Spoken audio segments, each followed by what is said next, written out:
예수를 왜 믿느냐 물으면 고래로부터 한국 사람들이 답하기를 복 받으려고 예수 믿습니다 이렇게 말합니다. 맞습니다. 저도 복 받기 위해서 예수 믿고요 목회합니다. 그래서 복 받는 것은 꼭 받아야 됩니다. 또 이 복은 하나님이 주시겠다고 약속하신 것입니다. 그런데 문제는 이 복이 무엇이냐 하는 것에 대해서 많은 설교를 듣고 또 많은 그 신학적 견해가 있어서 복 개념이 다르게 여러분에게 전달되었을 겁니다. 그래서 복이 무엇이냐고 한다면 딱히 이렇다 이렇게 말씀하기도 어려운 것이 복입니다. 그토록 축복 그러잖아요. 여러분 우리 한국의 고대 종교를 보면 제사입니다. 제사인데 뭐 우리 조선시대 때 그 유교에 의한 제사가 아니고요. 그 이전에도 제사입니다. 전문 제사 제화는 무당이었고요. 그 외에는 동네 가정의 제사였습니다. 제사인데 꼭 충문이 있습니다. 충문. 이 충문이 뭐냐면 비일축자거든요. 충문이 있습니다. 충문 내용을 보면 뭐 강기용 장수, 뭐 김영진 부기, 그 다음에 뭐 누구 뭐 이렇게 하면서 개인 이름, 식구 이름을 쓰면서 자기 바라는 소원을 쓰는 거예요. 이게 충문이에요. 그래서 충문이라고 하는 것은 무슨 뭐 귀신을 쫓고 뭐 보내고 하는 게 아니라 기원하는 글이에요. 기원하는 글. 그래서 기원하는 글이 제사의 어뜸이었습니다. 그러니까 모든 제사, 우리 한국 사람들의 제사의 핵심은 복이었습니다. 복인데 주로 어떤 복인가 하면은 이제 무병장수하고요. 그 다음에 이제 또 뭐 여러분 다 아시는 오복에 나오는 뭐 그런 유의 소위 형이하학적 복입니다.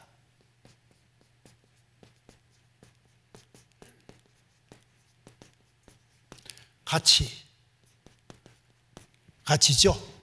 이것을 추구했습니다.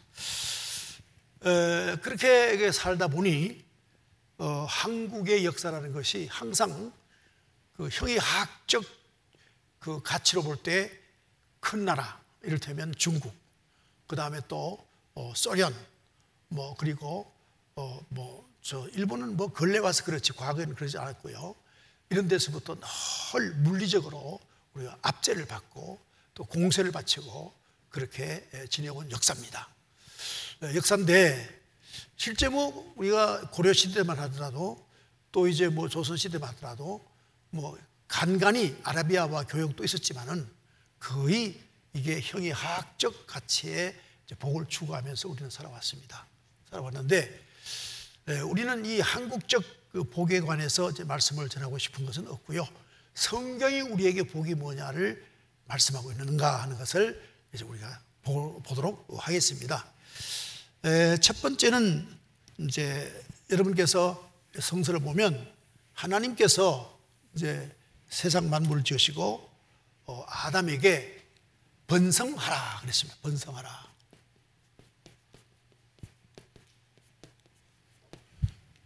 번성이 복이에요. 번성해야 됩니다.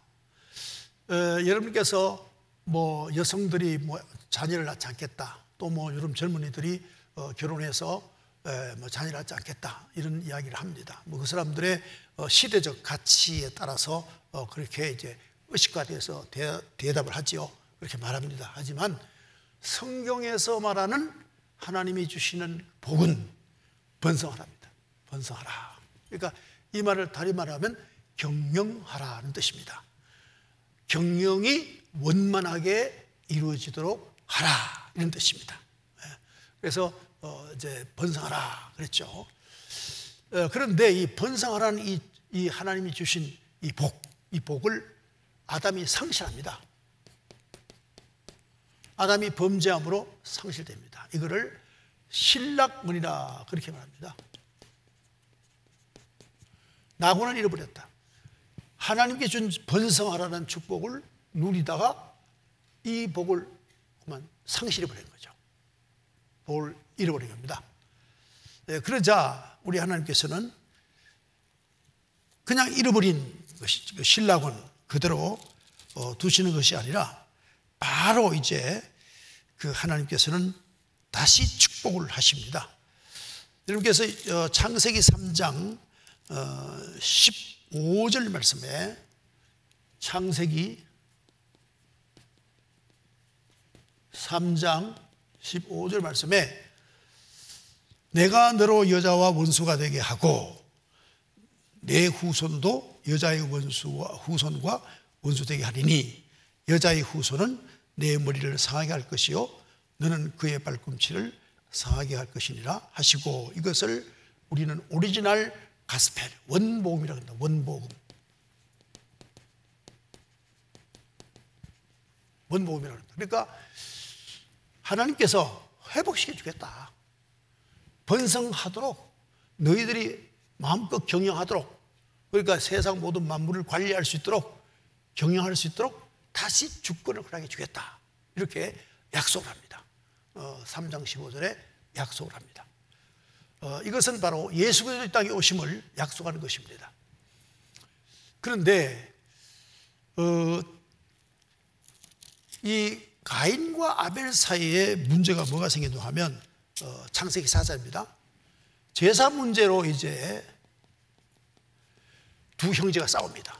싸우는데 이때만 하더라도 이 가인과 아벨이, 아담의 지금 이 원역사는 시제가 없습니다. 뭐 시간이 얼마인지 모릅니다.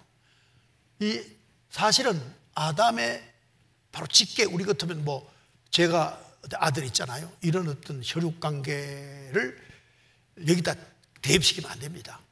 아담과 가인 사이에 시간이 얼마나 흘렀는지 계수할 수 없어요. 어쨌든 그 아담스러움이 가인에게 있는 거죠. 그때 문제는 제사였습니다. 제가 먼저 무슨 말씀드렸죠? 우리 한국 사람들이 주로 가장 중요한 것은 복을 받는 방법이 제사였다 그랬죠? 네, 제사였습니다. 이 제사를 어떻게 하든 간에 신이 받도록 해야 되겠는데, 하나님 받도록 해야 되겠는데, 아벨의 제사를 받고 이 가인의 제사를 받지 않습니다. 이렇게 되니까 저는 여기서 뭐 가인 아벨 관계를 설명하는 건 아니라 그때도 그들에게 있어서는 가장 중요한 복이 뭐였느냐, 이걸 말하는 겁니다. 가치가 하나님과의 관계였습니다. 그렇죠? 아버지가 잃어버리는 하나님과 관계, 이걸 회복시키는 것이 이때 그 당시에 복이었어요. 하나님과의 관계만 회복되면 다시 번성할 수 있다, 이런 생각을 갖고 있었어요. 근데 안타깝게도 창세기 6장에 넘어가면은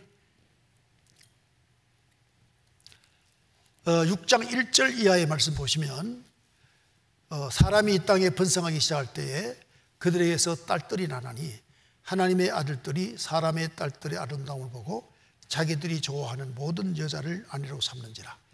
여호와께서 이르시되 나의 영이 영원히 사람과 함께 하지 아니하리니 그랬습니다. 여기서 그 하나님의 아들들이 사람의 딸 그랬죠. 그렇죠? 여기서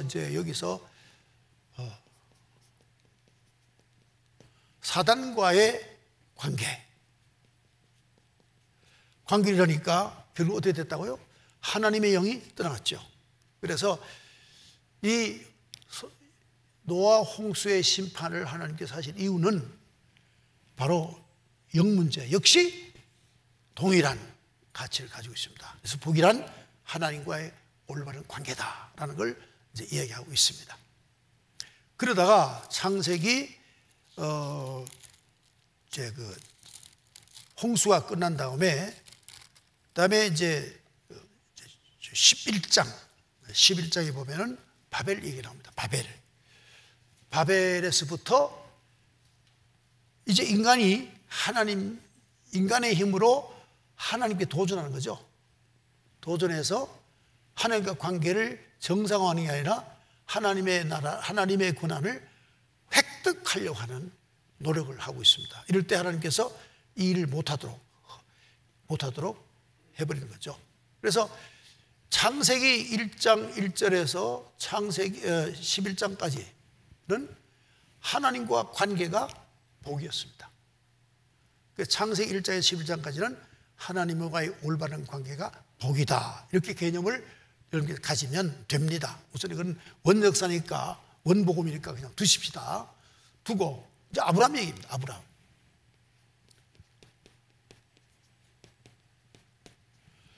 아브라함이 갈대 우에서 나올 때 홀로 나온 게 아닙니다.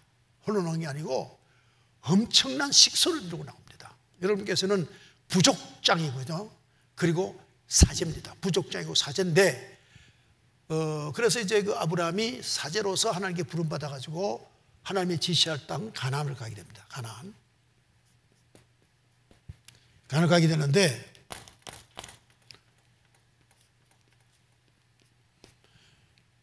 가게 되는데, 이 과정에서 여러분께서 이상을 발견할 겁니다. 뭐냐면, 너는 복의 근원이 될 거라.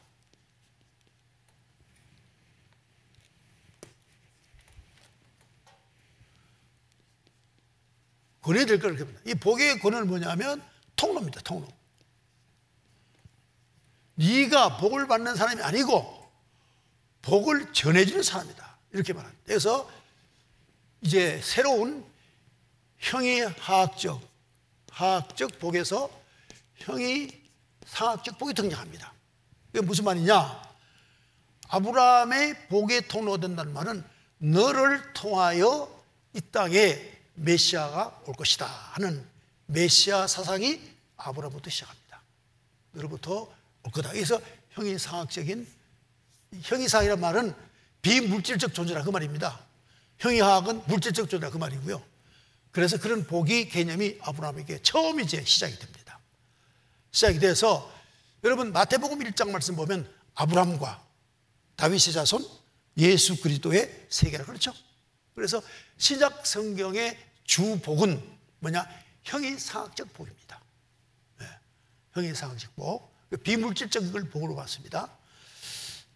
그래서 아브라함에게는 형이상학적 축복 개념과 그 다음에 또 이제 여러분께서 이집트 얘기 나옵니다. 이집트로 이제 가서 이제 그 당시 이집트 왕이 그에게 많은 물질과 그리고 또 갈 여비 뭐 다 줍니다. 그래서 아브라함은 이제 그 형이하학적 복, 그러니까 우리 육신이 필요한 모든 것을 다 받습니다. 예수님께서 이러한 사건을 놓고 우리에게 기도를 가르치실 때 일용할 양식을 주옵소서 이렇게 기도하라고 그랬지 않습니까? 그게 일용하다는 말은 뭐냐면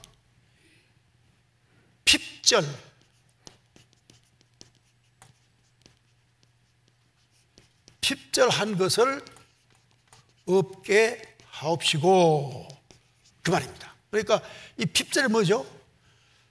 뭐 우리가 병 나는 것도 핍절이고요. 나야 되니까 나야 돼. 병 났으니까 나야 되잖아요. 그게 핍절이고요. 그 다음에 또 우리의 건강, 또 평안, 또 인간관계, 뭐 또 나라, 좋은 나라 사는 것.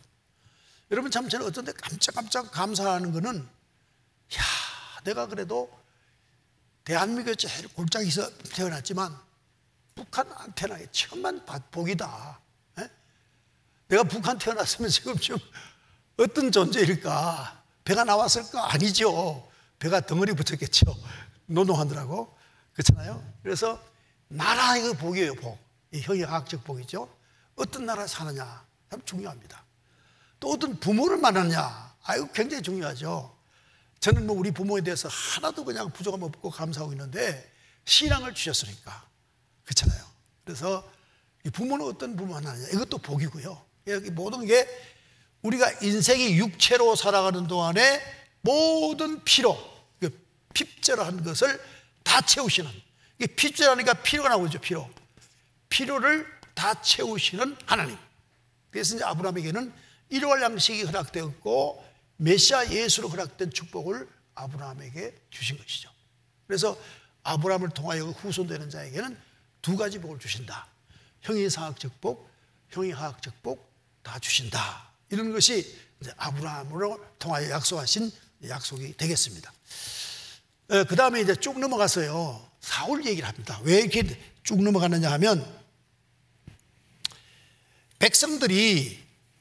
백성들이 사사기 시대를 지내면서 가장 큰 그 어려움이 뭐냐? 사사기 시대 어려움은 사실 암흑 시대거든요. 왜냐하면 왜 그러냐면은 막상 가나안에 들어갔는데, 가나안에 들어가 보니까 자기들이 40년간 광야 생활할 때 삶의 질과 그리고 가나안에 들어가서 가나안 그 이방인이 사는 삶의 질을 비교해 보니까 비교가 안 되는 거예요. 그러니까 자 보세요. 여러분 오해하지 마시고, 이런 데가 아니라 여러분에게 성경 강의 시간입니다. 오해하지 마시고, 만나, 메추라기, 그 다음에 셈, 바위에서 셈 나왔죠? 셈, 하늘의 불기둥, 그 다음 구름띠둥. 자, 요 전체가 뭘 의미하느냐? 이것은 채집시대다. 채집시대. 채집시대. 여러분 채집시대는요, 나가보면 먹을 거 있어요. 저도 채집시대에 살아봤는데 우리 할머니가 채집시대의 권위자예요. 이게 2월달이지 음력으로 짚어요. 2월 며칠이지, 그러면 무등산 우측에 가면 그게 계곡이 있는데 거기 두릅나무에 지금 한창 두릅이 이제 피어오를 거야. 그 근처에 산에 뭐 언제 몇월 달에 다 알아요. 나물 뜯으러 가면 자기 집에 경작한 나물보다 더 믿고 가서 충분히 뜯어와요. 참나물, 그 고물봉산 중턱에 가면은 그 소나무 있지, 소나무 세 그루 쪽 있지, 그 뒤에 가면 거기 가면 참나물 많아. 채집 시대를 지냈던 거예요. 40년간 광야에서. 그걸 뭐냐? 우리가 과학적으로 말하면 자연이 주는 것, 그리고 신학적으로 말하면 하나님이 주시는 것, 채집을 하고 살았어요. 그러니까 먹고 입고 이런 것들이 하나도 부족함이 없는데, 단 원망은 왜 했느냐 하는 겁니다. 원망은 왜 했느냐? 이집트 문화에 익숙한 노예가 됐어요. 이집트는 어떤 나라입니까? 대제국입니다. 대제국이니까 인본적인 나라예요. 그래서 인위적으로 만든 편리, 이 편리에 살다가 광야에 와서 채집 생활로 돌아가니까 삶이 척박하죠. 그러니까 원망할 수밖에 없죠. 여러분 우리나라가 아무리 이래도요, 경제가 GDP가 내려가면은 현 정부가 존립할 수 없습니다. 국민이 돌았습니다. 왜 중국의 현재 정부가 가능하냐, 전체주의 가능하냐? 그 이유는 다름이 아닙니다. 공산주의 통치를 하는데 먹고 살기가 점점 나아지더라 이거예요. 그러니까 좀 중국이 계속 존재하는 겁니다. 삶이 척박해지면 정부 바꾸죠. 바꾸죠, 국민들이. 일단 그래서 가나안에 가보니까 농경사회예요. 농경사회. 이 농경사회가 심각한 문제입니다. 뭔 문제냐 하면 일은 뼈 빠지게 하고, 이때는 농사 안 하죠. 나가 나물 뜯어먹고 물 마시는 거죠. 예? 우리 대장부 살림살이 어쩌면 좋죠. 나물 뜯어 마시고 물 마시고 팔을 베고 누웠으니 대장부 살림에서 이만 족하다. 이래 살다가 가나안 가보니까 집도 잘 짓고 농사도 많이 해서 창고에 가득 채우는데, 가만히 보니까 사람이 죽도록 일을 하는 거예요. 죽도록 일을 하는 거예요. 그런데 죽도록 일을 해도 생각만큼 소득이 안 나오는 거예요. 왜 안 나오느냐? 아열대 지방이라 하늘에서 비가 와야 돼. 아무 노력해도 안 돼. 그래서 성경을 보면 이 채집 시대 때의 사람의 수명과 가나안에 들어와서의 수명을 비교해 보면 차이가 굉장히 많아요. 이런 오래 살았어요. 농경사 일을 많이 해가지고 사람들이 키도 작아지고 형편없이 노동하니까. 그런데 문제는 관건은 비예요. 비를 누가 주느냐 하는 겁니다. 보니까 이제 바알 아세라를 섬겨가지고 비를 온다고 하니까 그분들 사람보다 하여튼 뭐 집을 짓고 정착민으로 사니까 정착이잖아요. 농경사회로 정착이잖아요. 그게 삶의 질이 높죠. 그러니까 이걸 따라가다 보니까 하나님을 버린 거예요. 이것이 계속 반복해서 7번 계속 반복되는 게 사사기입니다. 그래서 이때 복은 뭐죠? 이때 복은 물질입니다. 형이학적 복 개념으로 돌아가는 겁니다. 그래서 하나님을 버리죠. 물질만 많이 준다면, 풍요로운 생활을 할 수 있다면 신이야 누구든 상관없다. 아무나 섬기면 되지 뭐. 이래가지고 소위 처음 표현이 그러니까 형이하학적인 걸 갖다가 추구하다 보니까 상학을 잃어버립니다. 하나님을 잃어버립니다. 그때마다 블레셋이 쳐들어와서 농사지를 다 뺏어가죠. 그래서 형이 하에서 상으로 다시 옮겨갑니다. 그 뭐죠? 하나님께 회개하고 눈물 흘리고 안 그러겠습니다 그러고, 그러면 사사를 보내가지고 여러분 그 사사기에 보면 선자가 나와서 꼭 똑같은 얘기, 사사가 나와서 똑같은 얘기 합니다. 너희가 하나님을 버리고 이방 우상을 섬김으로 이렇게 됐다, 이렇게 말합니다. 그래서 여기서 이 사람들이 깨닫는 건 뭐냐? 사람이 노력해서 풍요가 이루어지지 않고 하나님이 주신다고 생각할 때에 비로소 이제 그들이 정상적인 삶을 누리게 되는데, 이게 회개한 뒤에 이루어집니다. 사사가 통치할 때.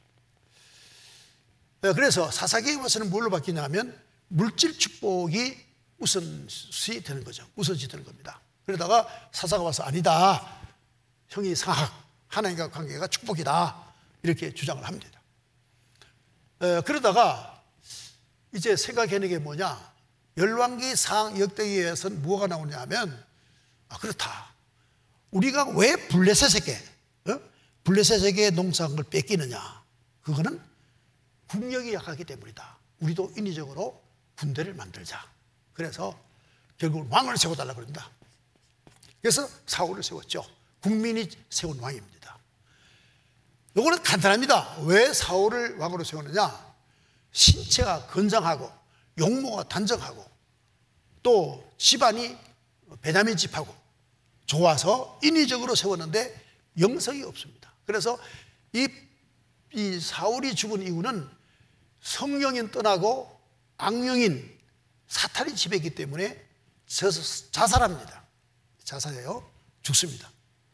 죽고 다윗이 채워지는데, 여기 다윗과 사울 사이에 무엇이 차이 나냐 하면, 하나님이 다윗을 세웠고 사람이 사울을 세웠고, 그것은 뭐냐면 아까 말한 형이 학적인 것을 얻기 위해서 사울을 세웠고, 군대가 없어서 뺏긴다는 거죠. 블레셋에게. 다윗을 하나님이 세움으로 말미암아 이때 하나님께서 원하시는 것은 너희들이 하나님의 백성이 되라. 그래가지고 하나님 백성이 되어가지고 다윗은 뭘 말하느냐? 형이 상학, 비물질적인 것, 그러니까 영적인 것이 진정한 가치 있고 축복이다를 실천한 사람이 다윗이에요. 자, 보세요. 사울이 자기를 잡으러 왔다. 동굴에서 다윗이 숨었는데 밖에 지금 다윗이 큰일을 보고 있어요. 창을 옆에 두고 볼 보고 있어요. 그때 들고 쿡 찌르면 죽는 거예요. 그러면 왕권을 차지할 수 있어요. 왕권이 뭐죠? 권리죠. 그러니까 형이 하학적인 거죠. 그런데 그걸 안 하는 거예요. 하나님께 있다, 주권은. 그래가지고 이 사람이 형이 상학적인 걸 계속 추구하고 복이라고 여기는 사람으로 다윗은 기록되는 겁니다. 그래서 열왕기 상하, 역대기 상하 전부 다 다윗을 중심으로 하나님 평가합니다. 다윗의 반열이냐 아니냐, 이게 평가합니다. 그래서 이 말은 다시 말해 무슨, 그때 백성들, 이스라엘 백성들이 복을 뭐라고 여겼느냐? 전부 다 물질적인 걸 여겼다. 그러다가 사무엘 때 와서 아니다. 그래서 여러분 아셨습니까? 사무엘이 이제 소리칩니다. 너희들이 하나님 믿을 거냐 아닐 거냐 선택하라, 그러잖아요. 예. 그래서 사무엘 때 와서 이제 다시 다윗 같은 원위치로 돌아갑니다. 그래서 계속 축복론이 계속 이제 변화해 가는 겁니다. 가다가 어디 가서 이제 정착이 되느냐 하면 예수 그리스도 오심으로 말미암아 정착이 됩니다. 예수님께서 처음 오셔서 그 산상순을 통해서 뭘 말하죠? 복을 얘기합니다. 예수님의 첫 번째 설교가 뭐죠? 심령이 가난한 자는 복이 있나니 그러잖아요. 그러니까 뭐죠? 형이상학적 비물질이 가치가 절대 가치다. 복이 있다. 그걸 너희들이 사모해라. 여러분, 심령이 가난하다 말은 무슨 말이에요? 마치 물을 못 먹어서 목이 마른 사람이 뭘 원하죠? 물을 원하죠. 그 물을 원하는데 그 물이 뭐라고요? 하나님의 나라를 그가 얻을 거다. 하나님 나라를 갈구한다. 그 사람이 복이 있다. 즉 형의 상학적인 비물질적인 것을 추구하는 사람이 복이 있다 이렇게 말하잖아요. 그렇죠? 그래서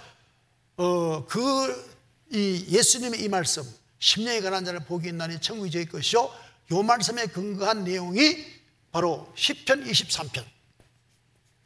이게 다윗이 노래한 거죠. 예.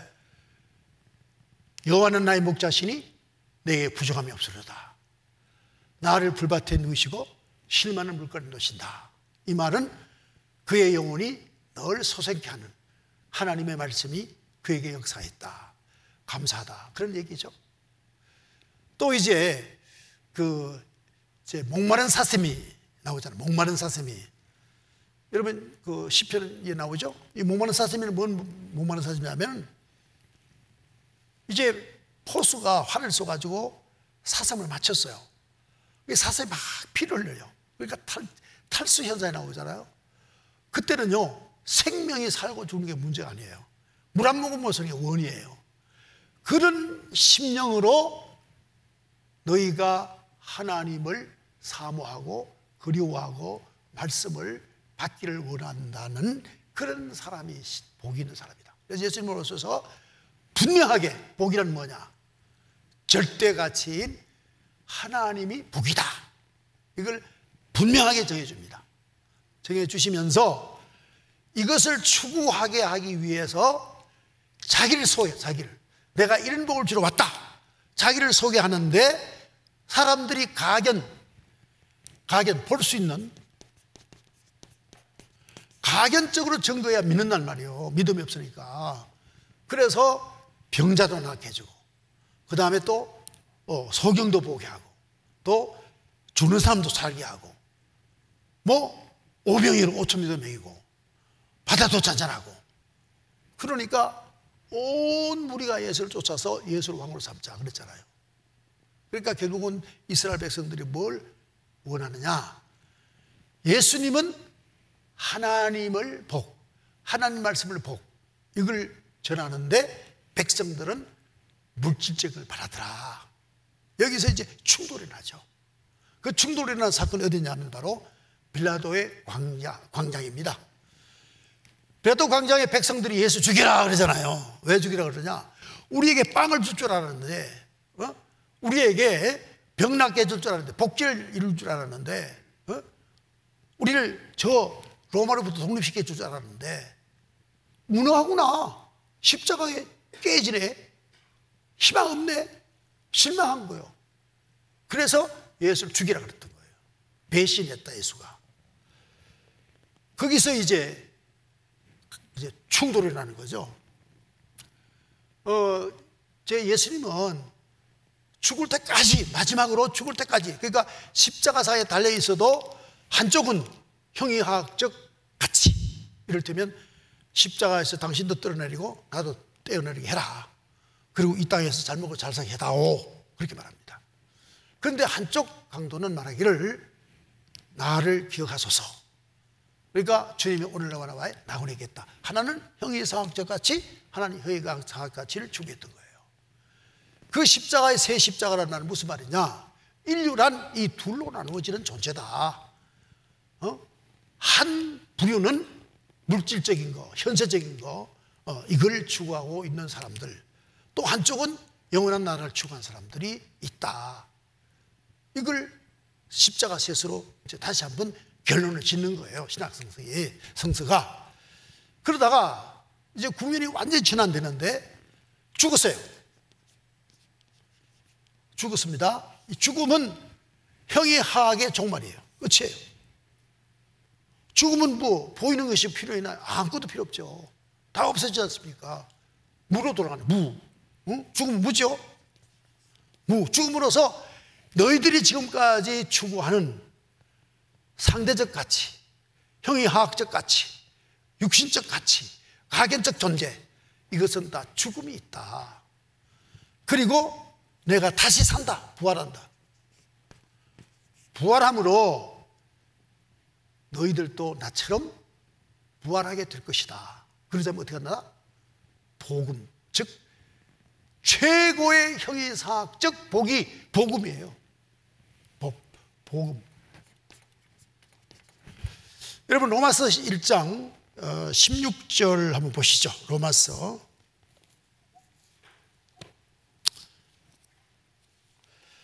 1장 16절, 이 말씀 때문에 루트도 종교육을 하게 되었고, 그 다음에 감리교의 창시자 요한 웨슬레이도 이 말씀에 은혜 받아서 이제 감리교를 창설하게 되죠. 16절, 1장 16절, 시작. 내가 복음을 부끄러워하지 아니하노니 이 복음은 모든 믿는 자에게 구원 주시는 하나님의 능력이 됨이라. 먼저는 유대인에게요, 그리고 헬라에게로다. 복음에는 하나님의 의가 나타나서 믿음으로 믿음에 이르게 하나니 기록된 바 오직 의인은 믿음으로 말미암아 살리라 함과 같으니라. 그렇습니다. 그래서 결국은 복음이다. 복음이 절대가치다.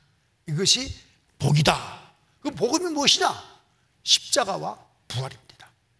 십자가 부활. 그러니까 우리가 이 땅에서 살면서 그리스도인이 진정으로 추구해야 될 게 뭐냐? 그것은 바로 십자가와 부활을 추구해야 된다는 거죠. 여기서 십자가는 뭐냐? 십자가는 사명이에요. 사명. 그다음 부활은 보상이에요. 이면서 소망이죠. 그러니까 십자가를 지는 자, 그건 뭐죠? 사명감으로 사는 사람. 무슨 사명감?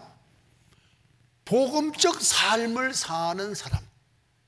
그러니까 십자가를 지는 사람은 이웃을 사랑하고 사명이죠. 그 다음에 하나님을 사랑하는 사명을 갖는 자. 이 자에게는 뭐가 있다? 생명이 새롭게 태어나는, 새로 사는 생명적 축복과 아울러서 이 사명을 할 수 있도록 하나님께서 다시 회복시켜서, 제가 지난번 말씀드렸죠. 저 다음에 나올 교회에서만은 이제 그 회복하는데, 그 회복은 언제 일어나냐면 사도행전 2장 43절에서부터 일어납니다. 일어나서 희년, 회복이죠. 희년, 회복. 이 희년이 일어나는데, 이 희년은 뭐냐면 처음에 번성하라고 하는 번성함이 이때 성취가 되는 거예요. 희년의 성취가 되는 거예요. 그게 뭐냐? 오순절의 초대교회 성도의 삶. 뭐 얘기할 필요 없죠. 반복하니까. 여기에서부터 이제 일어났는데, 사명으로 살았더니, 즉 필요를 따라 나누어 주었더니 공급되고, 이렇게 되는 거예요. 그래서 사명으로 이웃을 사랑하고 이웃을 사랑할 뿐만 아니라 위하여 목숨을 버리고 하나님을 사랑하는 자의 사명자가 사는 삶에는 보상이 있다. 보상. 그 보상이 뭐죠?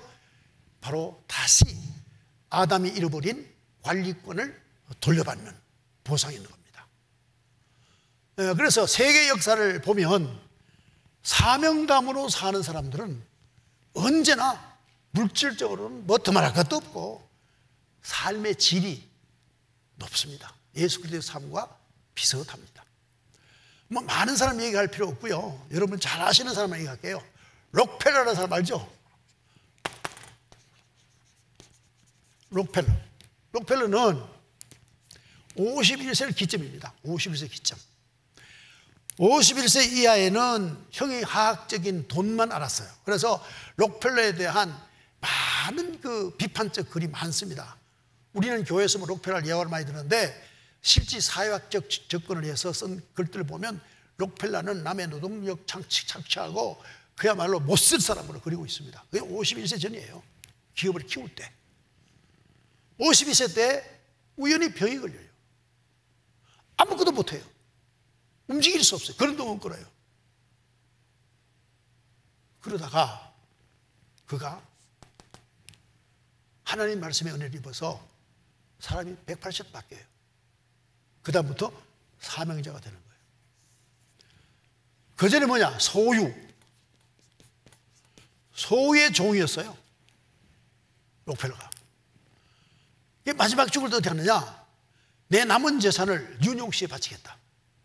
그리고 윤용씨에 사는 모든 사람의 물은 내 돈으로 다 먹도록 해라.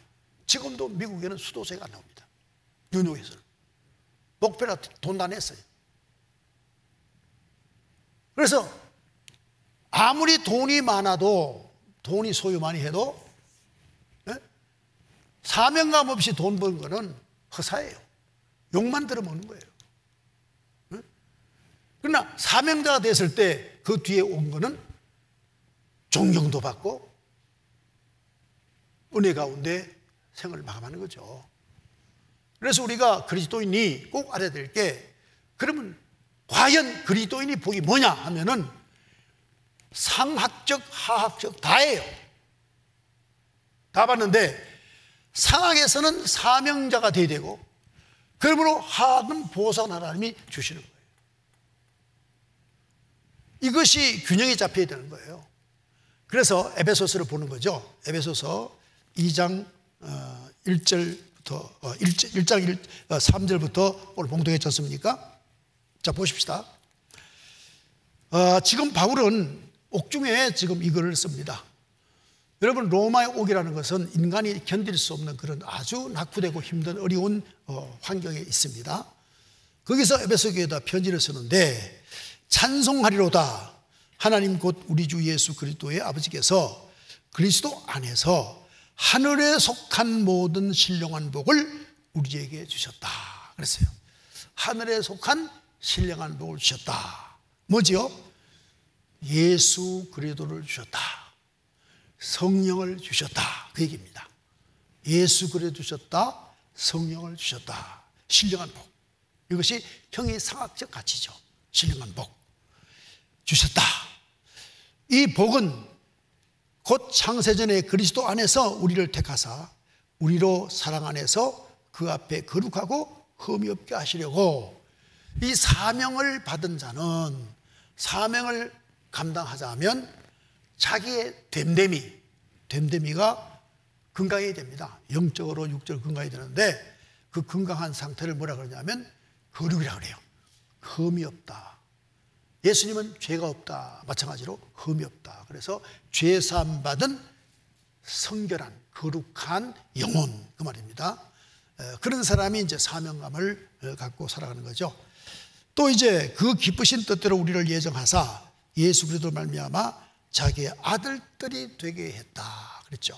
그러니까 신분, 우리 됨이 우리 신분이 완전히 바뀌어서 하늘에 속한 예수 그리스도와 동일하지는 않아요.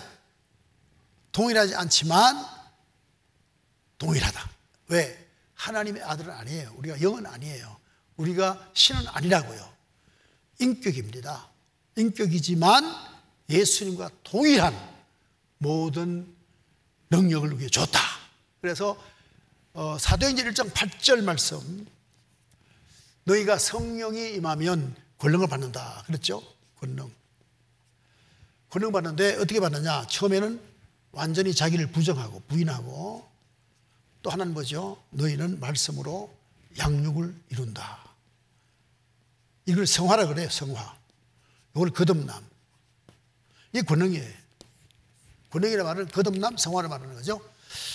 그래서 이제 우리가 그러한 그 권능을 받게 되면서 하나님의 뜻을, 이제 하나님의 아들 됐죠. 돼서 이는 그가 사랑하시는 자 안에서 우리 거저 주시는 바 그의 은혜의 영광을 찬송하게 하려 함이라. 우리가 이 영광을 얻었으니 찬송할 수밖에 없다라는 것이죠. 또 우리는 그리스도 안에서 그의 은혜의 풍성함을 따라 그의 피로 말미암아, 풍성이라는 말은 무슨 말이고 하면, 풍성은 은혜와 진리입니다. 은혜 플러스 진리. 은혜는 신령한 것이고요, 진리는 이제 말씀이죠.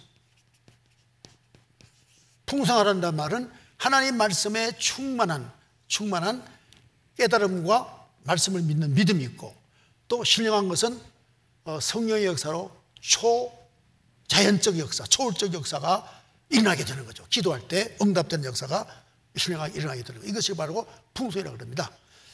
그래서 이제 풍성함을 따라 그의 피로 말미암아 속량 곧 제사함을 받았느니라. 여러분, 제가 자주 얘기합니다마는 내가 죄를 사함 받기 위해서 어떤 노력을 해야 하는가? 할 수가 없어요. 우리는 죄 사함 받으려고 우리가 노력할 수가 없습니다. 왜 그러냐?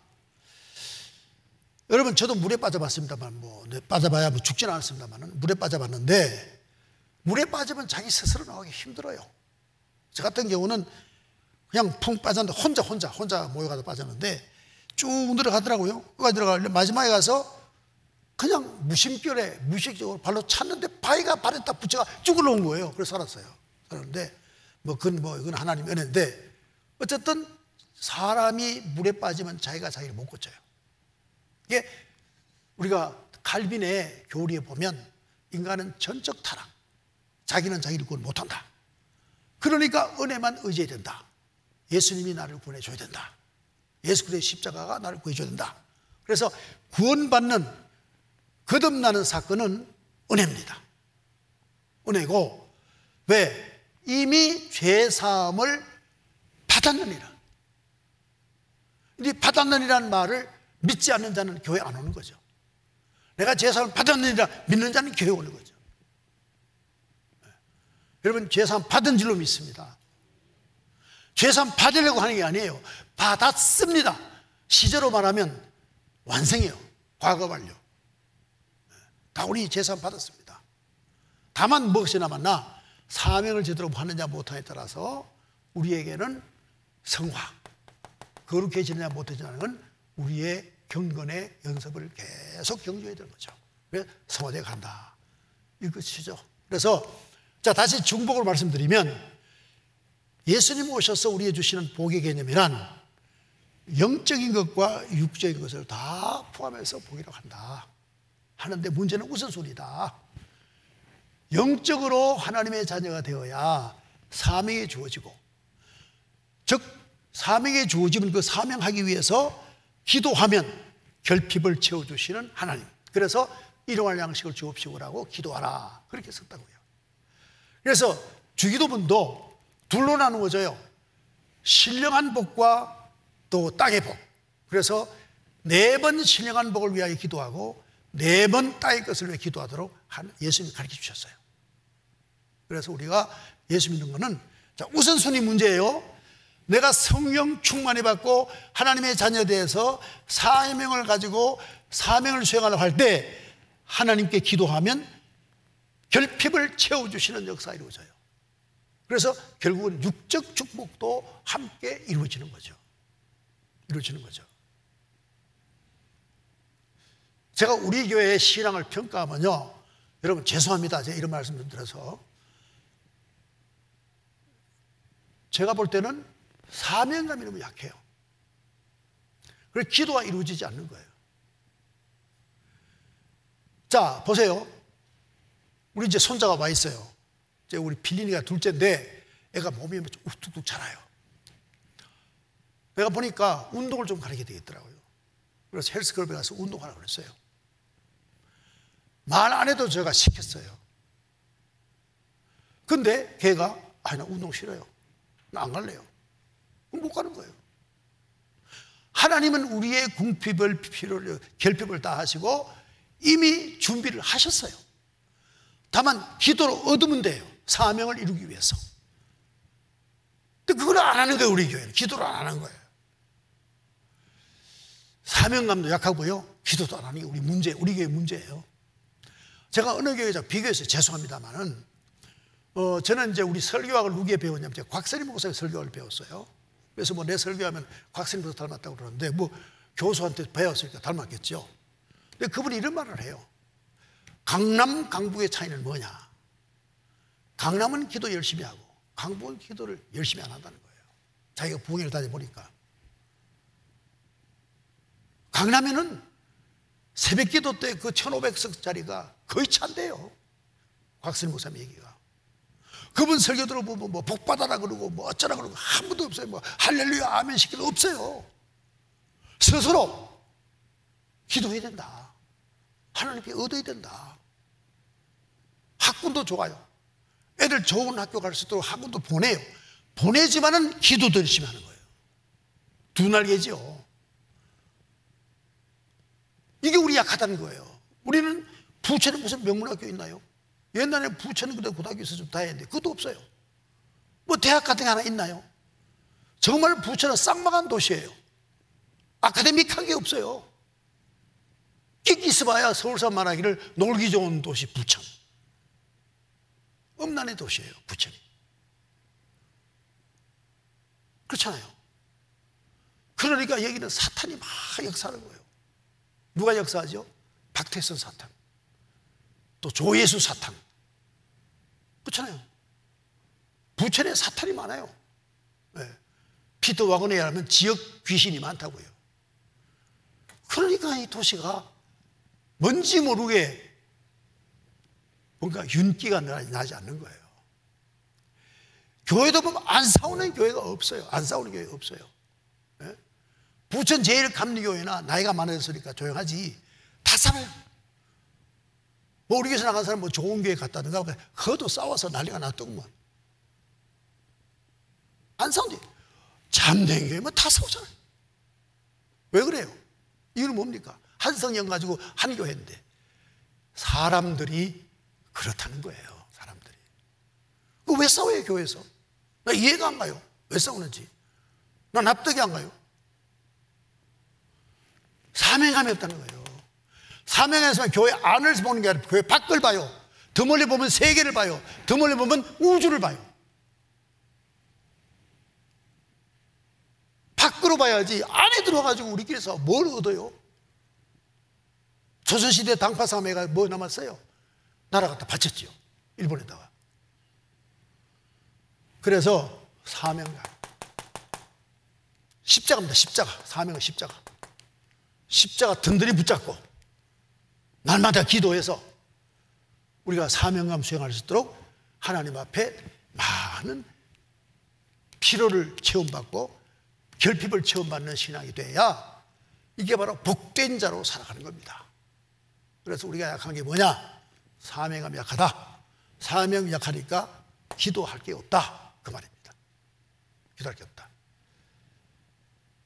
제가 외국 나가 보니까 뭐 저는 영어를 잘 못합니다. 못하는데 이제 뭐 옆에서 이제 가르쳐주고 할까 그러는데 뭐 그냥 기도가 뭐 우간다 기도했다가 무슨 뭐 저 태국 기도했다가 뭐 저 뭐 말레이시아 기도했다가 뭐 저 어디 뭐 또 북한 기도했다가 교회 안에 기도를 안 해요. 바깥에 있기만 계속 기도해요. 그만큼 선교 사명이 있다는 거죠. 그러니까 그 교회가 성장하고 교인들이 축복을 받는 거죠. 축복이 다른 거 없어요. 사명감이 투철하고 기도하여 결핍이 충만히 내게 허락받고 우리가 얻고 뜻대로 쓰는 것. 이게 바로 축복이에요. 자, 이제 시간이 다 1분 남았습니다. 호스티스 병동에서 33년간 이제 상담한 의사가 내놓은 통계입니다. 뭐 수많은 사람을 만나서 이제 상담했겠죠. 죽을 때 후에 첫 번째, 내가 왜 내 뜻대로 못 살았을까 하는 겁니다. 여기서 방종은 아니고요. 자기 소질을 개발하고 자기 취미를 알고 그게 합당한 일을 일생하지 못하고 내가 시대에 끌려서 서울대 들어가거나 고시봐라 그리고 무슨 판사 되라 내가 그렇게 살았나 미쳤나 이런 얘기고요. 후회하고요. 두 번째는 왜 그렇게 나는 나눠주지 못하고 살았나. 뭐 수천억이 있어도 지금 죽는 임종 시기에 그걸 쓸 수 있어요. 그렇죠? 형제들이 자식들이 싸우겠죠. 나누지 못한 후회. 세 번째는 내가 왜 사랑하지 못하고 살았나 하는 것입니다. 여기는 부부 사랑도 들어가고 형제 사랑도 들어가고 이웃 사랑도 들어가고 하나님 사랑도 들어가죠. 마지막 호스피스 병동에서 임종 직전에 사람들이 후회한 세 가지. 이 후회를 뭉텅그려 말하면 사명을 제대로 못했다 그 말이에요. 우리가 100년 산다 칩시다. 며칠 살아요? 36,500일 살아요. 36,500일. 두렵지 않아요? 떨리지 않아요? 100년 산다 치고 날짜를 치면 365일에 100 나누면 곱하면 그렇잖아요. 36,500일 살잖아요. 지금 여러분 며칠 살았어요? 얼마 남지 않았어요. 사명, 하나님의 날이 이 땅에 보내셨다. 사명감을 투철해 가져야 됩니다. 그리고 기도해야 됩니다. 그래서 얻어야 됩니다. 그리고 사명을 해야 됩니다. 그래서 면류관이 우리를 기다리고 있죠. 자, 복의 개념 다시 한번. 신령한 복과 땅의 복 합해서 복이에요. 다만 사명감이 있어요. 사명자가 되어야 이 둘을 다 받게 되는 거예요. 우리는 복에 대한 확고한 정의를 가지고 개념을 가지고 기도하실 때도 이 개념으로 복을 주시옵소서 기도하시기를 바랍니다.